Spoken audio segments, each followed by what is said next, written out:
Hi foodies, welcome to our channel. ఈరోజు మన special ఏంటో తెలుసా? కొబ్బరి ఉండలండి.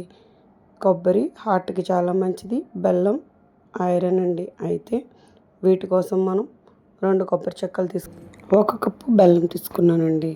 ఆ తర్వాత కొబ్బరి ముక్కలను పొడవుగా కోసుకుని మిక్సీలో జార్లో వేసుకుని దాన్ని కొంచెం బరకగా పట్టుకున్నాను. అలా అయిన తర్వాత దాన్ని కలెక్ట్ చేసి ఒక గిన్నెలో పెట్టి ఆ తర్వాత స్టవ్ వెలిగించి ప్యాన్ పెట్టుకుని దాంట్లో బెల్లం వేసి దాంట్లో కొంచెం వాటర్ వేసాను.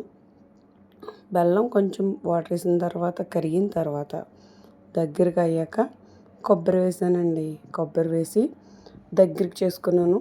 దీంట్లో డ్రై ఫ్రూట్స్ వేసుకున్న బాగుంటుంది. ఇది చిన్నప్పుడు మన నాన్నమ్మలు అమ్మమ్మలు బాగా చేసి పెట్టేవారు, మనం ఇష్టంగా తినేవాళ్ళం. అయితే ఇప్పుడు ఇది ఎవరు తినట్లేదు, కానీ హెల్దీ అండి. ఇలా చేసిన తర్వాత కావాలంటే డ్రై ఫ్రూట్స్ కూడా వేసుకోవచ్చు. బాగా దగ్గరగా అయ్యి కొంచెం పాకం వచ్చే వరకు దగ్గరగా చేసుకుంటే మనకి ఎక్కువ రోజులు నిల్వ ఉంటుంది అనమాట. వంటలు చేసుకున్నాం ఒక 15 days 10 days అలాగా. సో వీటిని ఆ తర్వాత లాస్ట్లో ఒకవేళ ఉంటే డ్రై ఫ్రూట్స్ వేసుకుని వంటలు చేసుకుని స్టోర్ చేసుకోవచ్చు. చాలా టేస్ట్ అండ్ ఇవి ఫ్రిడ్జ్లో పెట్టక్కర్లేకుండానే 10 days వరకు నిల్వ ఉంటాయండి. అది జాగ్రత్తగా పాకం పట్టి తడి తగలని ప్లేస్లో పెట్టాలి. సబ్స్క్రైబ్ చేస్తారు కదా. Thank you.